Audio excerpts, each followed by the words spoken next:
Ngayon, mapagpalang araw mga kabindors. Narito kami sa Holy Spirit Parish. Kasama ko yung tatlong batang magsiseminar. Yan ay ano ngayon? Last day, last seminar nila. Ngayon ang gagawin na mga kabindors pag yan na-approvean sila ay i-schedule na ang kanilang binyag. Oh, Chris. Po. So wala pa kayong mga ano-ano, yung t-shirt? Opo. Di ang gawin na lang natin, ano bang mga sukat nyo? Baka medium lang, medium. Medium or small? Small, medium. Ang size ba yan? Ayun. Medium. O puro na lang medium.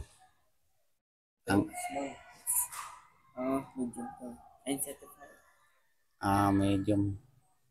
Mga medium, hindi, ang gagawin natin, order na tayo sa kuan para di na tayo siguro mag-abala pa. Order na tayo sa Shopee. No? Nang kuan. Ay, good morning, ma'am. Ma'am Para. Ate.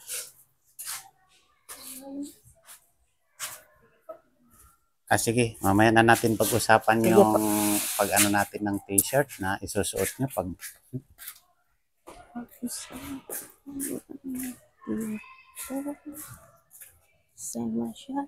Hindi pa po. Ang ano po, iniisip pa lang po yung schedule. wala pa ma'am. Magpapa-schedule pa lang pagkatapos nitong ano nila, di ba? Schedule na. Practice. Santo, amen. Pasalinin nga po natin yung panalangin na itinuro sa atin ni Jesus, sabay-sabay po. Ama namin, sumasalangit ka, sambahin ang ngalan mo, sa amin ang kaharian mo, sundin ang loob mo dito sa lupa para ng sa langit. Bigyan mo kami ngayon ng aming kakanin sa araw-araw at patawarin mo kami sa aming mga sala, para nang pagpapatawad namin sa nagkakasala sa amin. At huwag mo kami ipahintulot sa tukso at iadya mo kami sa lahat ng masama. Amen. Sa ngalan ng Ama, ng Anak, ng Espiritu Santo. Amen. Ayan. Good morning sa inyong tatlo. Ito na yung last natin na ano. Pero hindi ito yung last na kayo pupunta sa simbahan, kundi yung preparation po ninyo para sa binyag. Okay, ulitin ko lang, tatlo na po yung matatanggap ninyo na sakramento. Yung una, binyag, syempre di pwedeng mawala. Yung sunod, hindi po, bago mag-compile yung first communion, tapos compile. Tatlo na po. Tapos, after ng binyag ninyo, pwede na kayong mangumunyon. Kapag nagsisimba na kayo every Sunday, tatanggapin nyo na yung communion.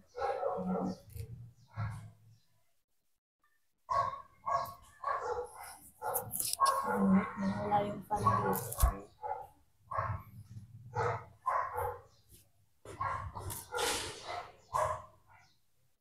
Yan, basta ang advice ko lang sa inyo, huwag kayong matakot sa binyag ninyo or mahiya kay Father kasi ang mga pari naman natin ay sobrang naman po nila.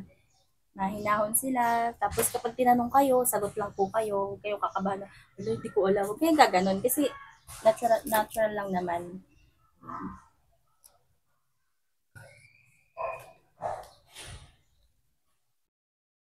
Una, binyag po muna.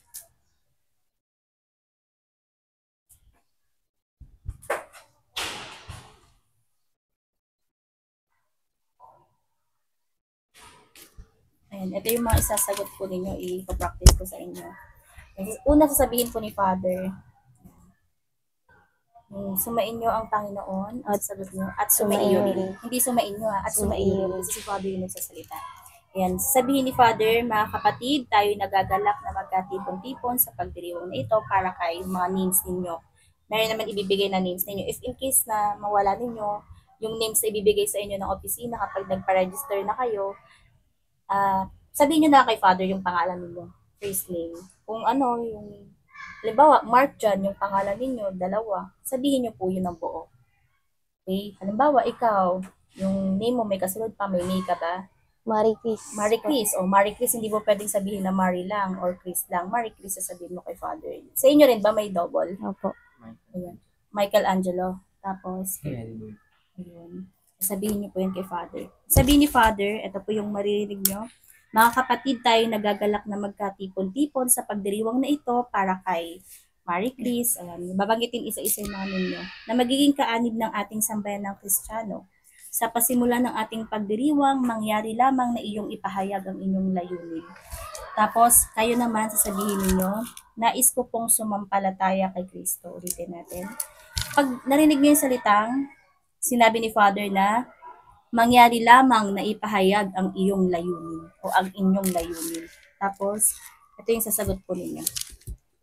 Nais ko pong sumampalataya kay Kristo. Pwede ko tong picturean tapos isend ko sa kanya para maano nyo. Para pag, kahit nasa bahay kayo, alam niyo isang sagot. Ito, ayun naman nagpapabinyag. Kapag sinabi nagpapabinyag, kayo po yun. Yan, ulitin natin ha. Sumain nyo ang Panginoon. At sumaiyo rin. Ayan. Sabi ni Father, i-shortcut ko na ha.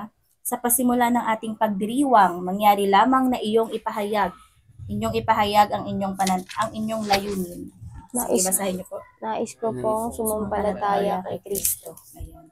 Ano ang pakinabang na idudulot nito? Ano ang pakinabang, kapakinabangang idudulot nito? Ang sasagot nyo, ito po ay magdudulot ng buhay na walang hanggan. Ulitin. Halimbawa ako si Father.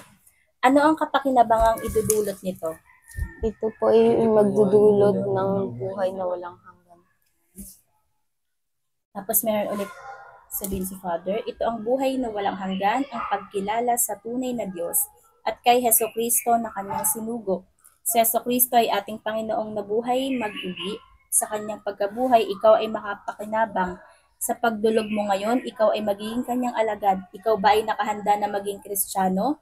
Ikaw ba ay nakapakinig na ng salita ni Kristo at nakapagpasyang sumunod sa kanyang utos? Ang sagot niyo lang ay opo. Opo. I-shortcut ko ulit ha. Ikaw ba ay nakapakinig na ng salita ni Kristo at nakapagpasyang sumunod sa kanyang mga utos? Opo. Ayan. Sa mga tatlong tanong na to, 3 beses kayo sasagot ng opo. Ayan. Yan na yung una. Bilang ninong at ninang, mga ninong at ninang na to, kayo ba ay makapagpatunay na yung pangalan niyo ulit, ay karapat dapat maging kaadib ng simbahan, yung mga ninong at ninang sasagot ng opo. Bilang tagapagpatunay na pangalan niyo ulit, ay karapat dapat na maging Kristiyano, kayo ba ay nakalaang. Yan. Kayo po dito, isang beses lang pala ito. Isang beses lang napapabinyag. Tapos yung ninong at ninang ninyo, 2 beses ng opo. Kayo isang beses lang. Yan. Sabi ni Father, manalangin tayo. Ama naming maawain, pinagpapasalamat namin ang pagkabatid ng pangalan po ninyo. Tapos ayan. Shortcut ko na lang po ha. Iniluluhog namin ito sa pamagitan ng Yesu Kristo kasama ng Espiritu Santo magpasawalang hanggan. Amen. Yan. Pag narinig niyo yung salitang magpasawalang hanggan, automatic ang sagot po nun. Amen. Ayan. Tapos, ito, babanggitin ni Father yung mga pagbasa, yung mga reading sa salita ng Diyos. Minsan hindi na po, pero madalas binabanggit po ito. Or minsan, ito na si Father, yung mabuting balita, yung gospel. Sabi ni Father, ang mabuting balita ng Panginoon ayon kay San Juan. Ulitin ko. Ang mabuting balita ng Panginoon ayon kay San Juan. Ang gagawin niyo po, cross na malait. Papuri sa'yo, Panginoon. Habang nagka-cross kayo, babanggitin niyo po yun. Papuri sa'yo, Panginoon. Share ko lang sa inyo para alam niyo kung bakit tayo nagko-cross ng maliit sa noo, sa lips, tsaka sa heart. Bakit tayo may cross na ganun? Bago natin mapakinggan ang salita ng Diyos o ebanghelyo na ipapahayag po sa atin, upang ang salita ng Diyos na marinig po natin, isa-isip, o maisip po natin, yan, sabihin, ayan, at isa puso. Ayun po yun, cross. Ulitin po natin, babanggitin ni Father, ang mabuting balita ng Panginoon ayon kay San Juan. Papuri sa'yo, Panginoon. Ayun po yung sagot nyo, papuri sa'yo, Panginoon. Yan. Pagkatapos po, na ipahayag na po ni Father yung salita ng Diyos, hindi ko muna sasabihin sa inyo to kasi para mas manamnamin niyo sa araw ng binyag ninyo. Sa huli, sasabihin ni Father, pagkatapos niya nang ipahayag yung salita ng Diyos, sasabihin niya, ang mabuting balita ng Panginoon. Yan. Ang sagot niya na ay, pinupuri ka namin, Panginoong Jesucristo. Hindi na kayo yuyo kung gano'n na lang. Nakaganon kayo kay Father, naka-prayer position. Pinupuri ka namin, Panginoong Jesucristo. Ito po, tapos meron tayong tinatawag na panalangin ng pagsisisi dahil kayo po ay nakagawa ng pagkakasala, may nagagawa tayong pagkukulang. May babanggitin si Father, tapos ang isasagot natin, Panginoon, dinggin mo kami. Yung ating commentator, if Saturday or Sunday naman yung schedule ninyo, ma-assist po namin kayong mga katikista.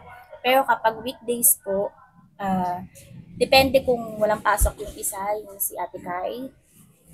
Kasi dalawa lang po kami. Or ako kasi nagtuturo sa school, baka di ko kayo ma-assist sa araw na to. Pero kung Saturday or Sunday naman yung schedule nyo, dito naman ako, itutulungan ko na lang din kayo. Na ano po ninyo. Yan. Ang sasagot nyo, Panginoon, dinggin mo kami. Sabihin ko kung ilang beses. 5, 6, 7, 8 beses kayong magsasabi ng Panginoon, dinggin mo kami.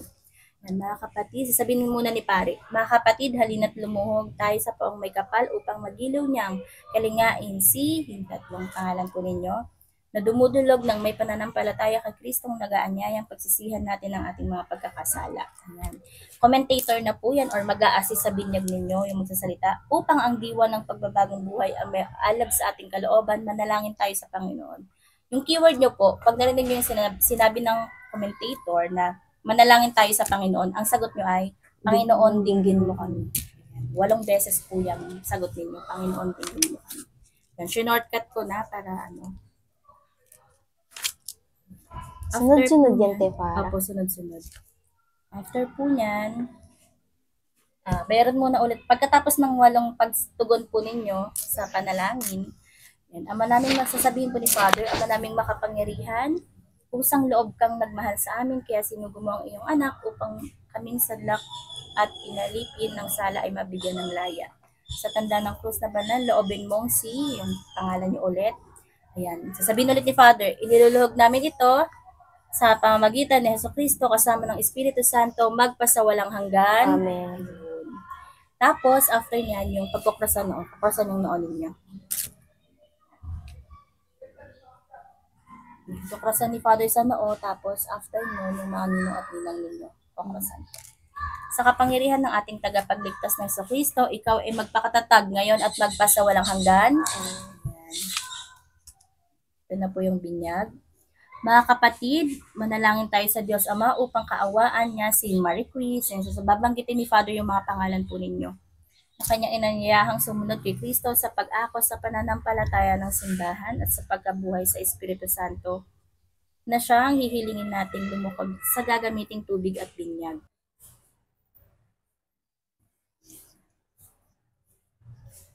Pwede na magpa-schedule, ma'am. Aside yung mga papel nito,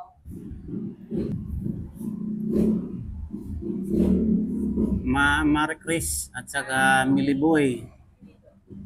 Yarzo po. Yarzo. Yarso, Hmm. makakumpil na rin ba kayo? Opo.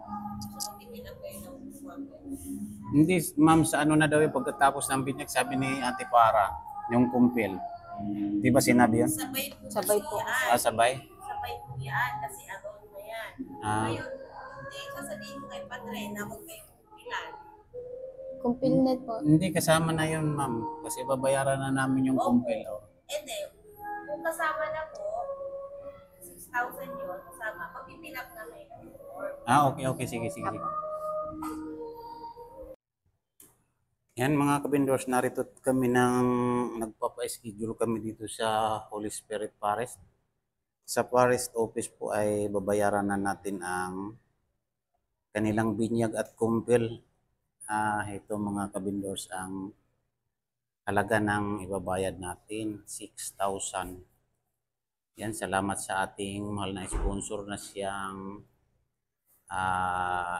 tumulong dito upang mapabinyagan itong 3 bata, mga kabindors. Kaya lubos na lubos ang aming pasasalamat na ito ay matatapos na itong aming project. Malapit na matapos mga kabindors kasi pagka sila ay na binyagan na, magbibigay na sila ng certification. kalakip doon sa requirement na hinihingi na sa amin ng City Hall. Kaya makukuha na namin ang kanilang mga birth certificate, mga kabindors.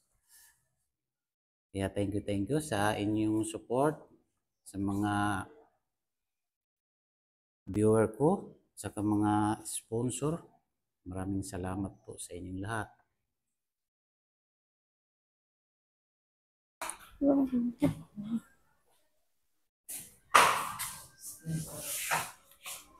Juan, si Michael, Mary, Marky. Yung oras na lang ha, wala. Kailan po? Ha? Kailan? Ano na lang yan, ite-text kayo. May number naman kayo. Sige po. Thank you po. Ano daw ang ano? I-text daw po yung time and date nung sa schedule po namin. Sige. Okay.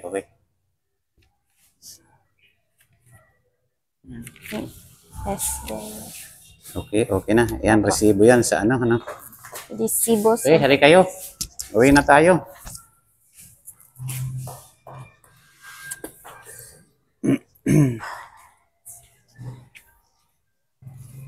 Gutom ka na naman. Ano, Angelo? Kaya na sumagot. Ha? Ay, sigurado akong si Chris kayang-kaya na sumagot. No? Kaya mo na. Apo. Yan mga kabindors, kagagaling lang namin doon sa seminar ng mga bata. Pero ano pa mga kabindors, i-chat pa, ano to? Iti-text pa. daw po. Magti-text pa yung, sino ba magti-text doon? Sila po, magte-text po sa atin kung ano po yung schedule na ibibigay nila. Yung office, ano? Yan, aantayin pa namin mga guys yung ano, yung schedule. Pag yan ay naka-schedule na, madali na lang. Siguro hindi naman siguro magtatagal yan, ano, Chris, Hindi kasi naman bayad po. na eh. Opo, bayad Binayaran na. na natin. Okay, sige. Sige, mag-ano na kayo doon. Gumawa na kayo ng inyong mga gagawin. Na, Apo. Boy. May naintindihan naman ng ano, seminar. Mayroon. Okay. Sige, Angelo. At ano pala, yung kanina, mag-order na lang tayo sa ano, sa Shopee ng inyong mga t-shirt, ano, Ako para na hindi po na ba tayo, ano, maabala pa. Ako na po mag-order. Para ano. Sige, kung ikaw ang mag-order, pwede. Sige po. Sige. Tapos ano po pati yung mga panyo. Oo, sige. Okay, sige. Iyan mo na lang sa akin, Chat na lang po. chat mo na lang sa akin kung naka-order ka na. Apo. Okay. Thank you po. Oh my God.